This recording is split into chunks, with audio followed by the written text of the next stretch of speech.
เอาสบายดีไหมเอาเงิน8,000กับปักนี่สบายดีซุ่มซน เบิ่งไม่ยันบ่ซื้อจะนอถามเอาว่าเงิน8,000ยันบ่ซื้อ เท้าผักอาซิบ่เท้า เอาสิ ตามติดชีวิตหอพัก ตามติดชีวิตเท้าผักมื้อนี้จะไปกินข้าวนอกบ้านไปนำกันเลยนะน้ำมันเหือนผู้ชายสายมันแหละ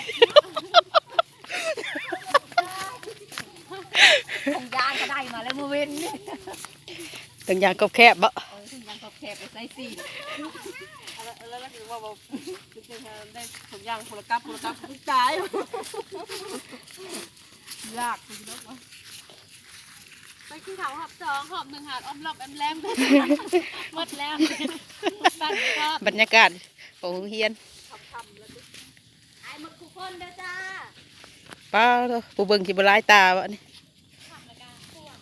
แห่งเจ้าไรสุดบ่ มาแล้วโรงเรียนเฮาก็สีงามๆอยู่เด้เข้ากล้องเด้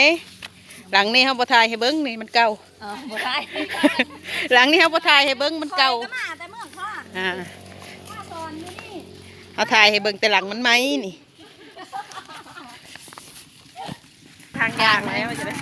เอารีวิวแม่รีวิวทางใหม่ ทางใหม่ทางใหญ่เดียว อันนี้ก็เพื่อนทำมอเพิ่นตอนอาหาร ในเมื่อก่อนมันไม่ได้เป็นแนวนี้เลยอันบ้านเราก็ยังมีอยู่ในกองมันมาห้องมาทีกู ไปโฟกัสอยู่บนขี้งัวนี่แห้งคักเบิดไก่บ่บน50ไปนี่ไก่บ่ ใกล้แล้วใกล้ว้าวรถว้าว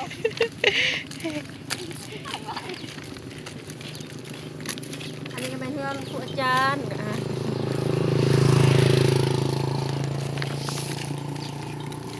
ขามทางได้เบิ่งรถได้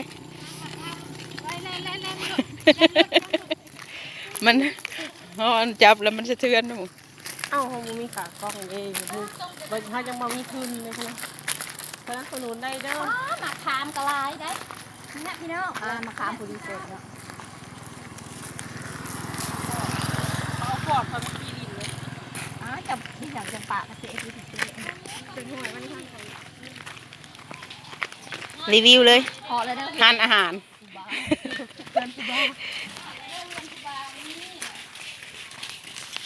รีวิวทานอาหาร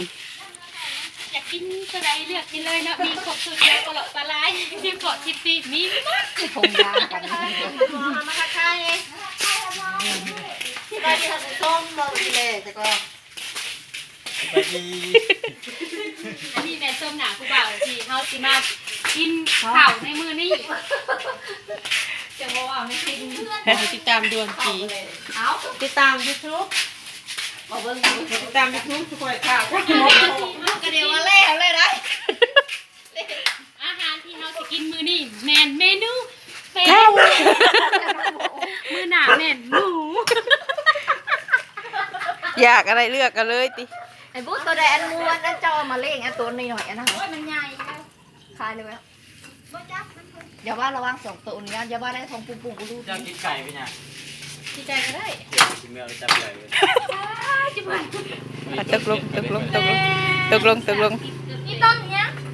ต้นอะไรที่ เฮ็ดอะไรก็สิกินเลย คนละไซส์บ่ มาปุ้นนี่มาปุ้น เป็นตัวแซ่บอะไรเป็นน่ะ ไม่ปัญญาหลายอยู่นี่กินยองมาแยมตีมาเอาไก่นะ กินไก่แล้วมันยำมาแยมละ หมดกำลังจงกำลังใจเลยนะค่ะ กดติดตาม จบ กดไลค์ ขอบใจหลายๆให้กดไลค์กดแชร์กด Subscribe ให้เด้อท่านผู้ชมทั้งหลายช่วยเชียร์ช่วยดันด้วย